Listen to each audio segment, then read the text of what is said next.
Hey guys, it's Glenn from glenscarcollection.com and my week with the 2025 BMW M8 competition Gran Coupe or Gran Coupe has come to an end, and they're going to have to pry this car from my hands.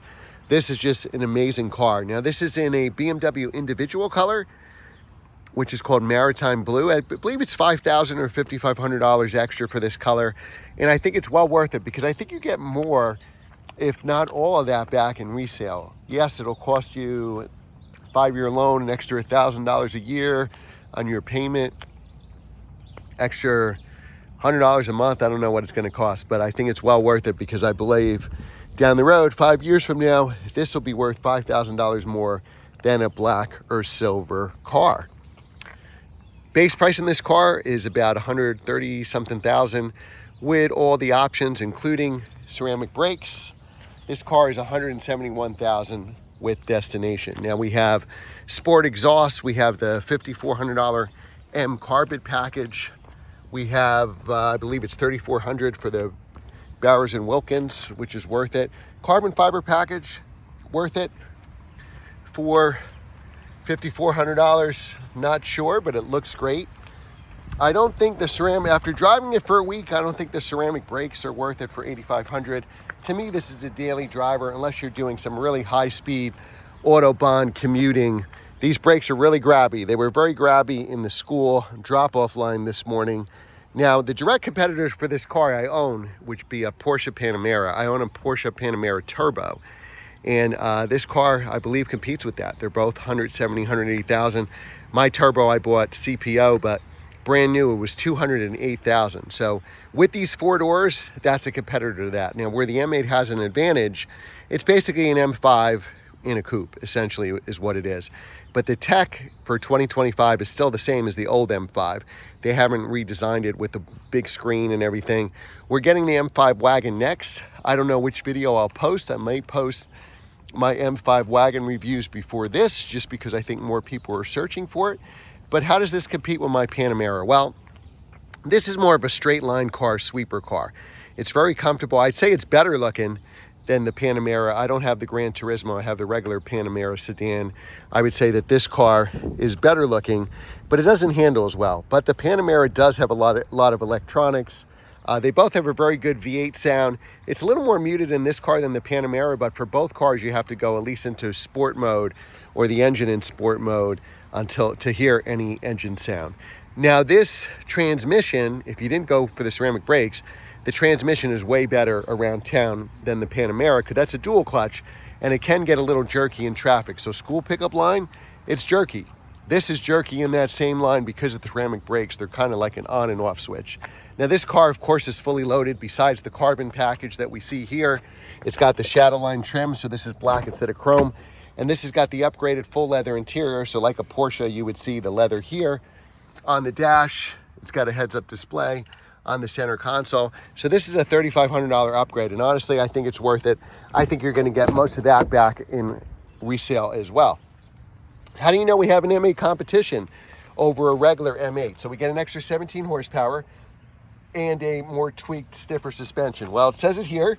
And also the belts. Remember, if it was a non-comp, it wouldn't have the M colors on the seat belts.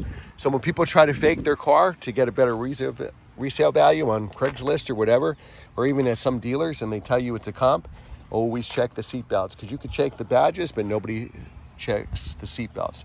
So the legroom here is really good. Because of the swoopiness, the headroom is not that great.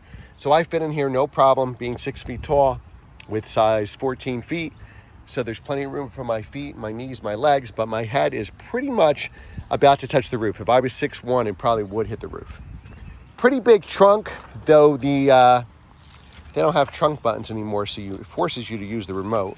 Here we go, M8 competition. So we have remote start. We hit this twice, unlock, lock, and open it. There you see the camera right there. So the trunk is deep. It would definitely hold 2 golf clubs and my hockey bag. It looks like there's a ski pass through as well. But the problem is the trunk opening is small. So I could probably fit my bag in there, but I'd probably push it. Golf bags, I'm sure, would go sideways. So here you can adjust the trunk, close it electronically, lock it.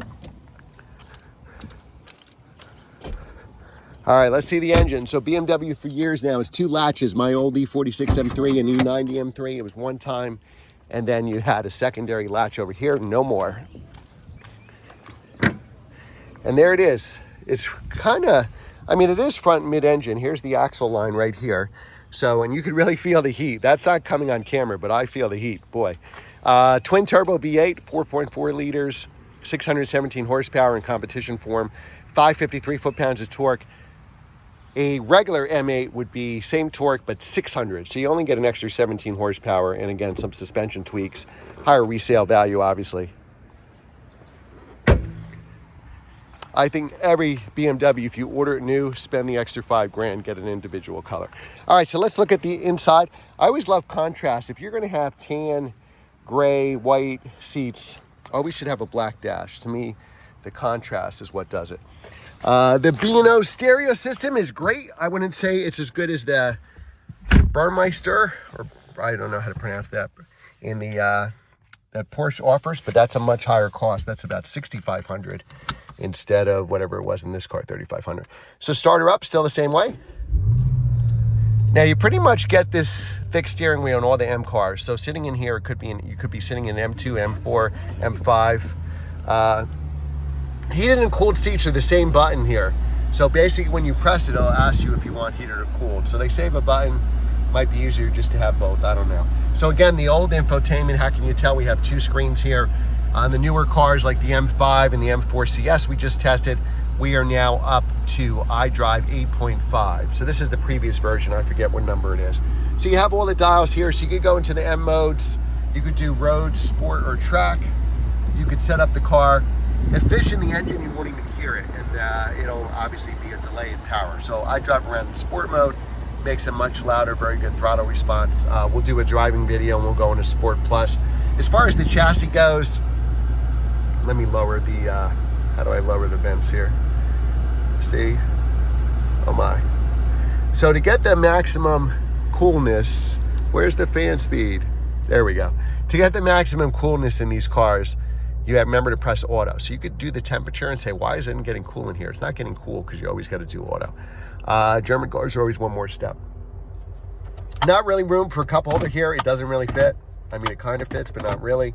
You have a USB-C here, which I like, and you have a regular plug. So you want to go with a radar detector, you can easily put an extender or plug in your radar detector, no problem.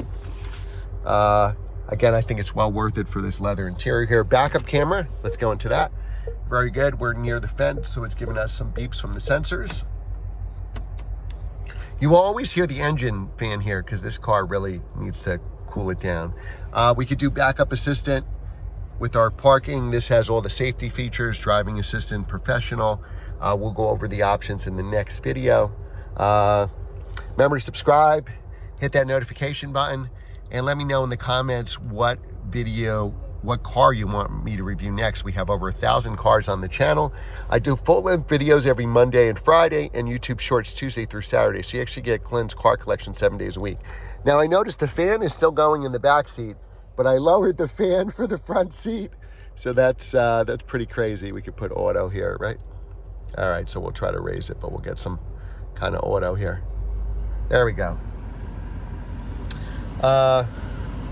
It's such a hot day, so I'm gonna try to see if I can lower the fan here. Please, lower the fan, lower the fan. So I'm sure there's a fan button, I just haven't found it yet. So everything's very cut and dry, very easy to do, so we could go into different modes, like I said. We'll probably have to go forward to disengage the camera, so let's just go forward, disengage that camera. All right, so now we can play around with the chassis. So I noticed you pretty much want to ride in comfort almost all the time. Sport is too stiff. Steering is too artificially heavy in sport. Same thing with brake. These brakes are very, very touchy. I would not spend the money for $8,500 for ceramic brakes.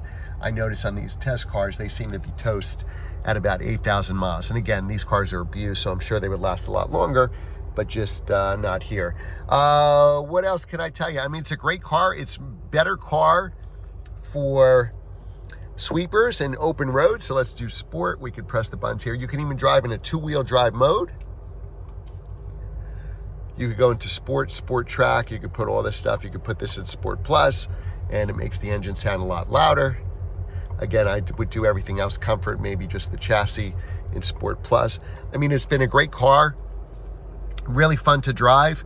I would option it as it is, do an individual, go for the extra leather, and I would skip the ceramic brakes and go for the Bang & Olufsen sound system. So that would probably bring you 8,500 from 171. You're looking probably about 163 or so.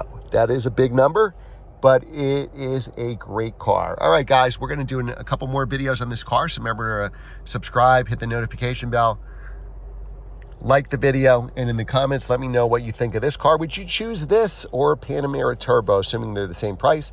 And also leave a second comment what car you want me to review next. Thanks again for watching, and I will see you next time.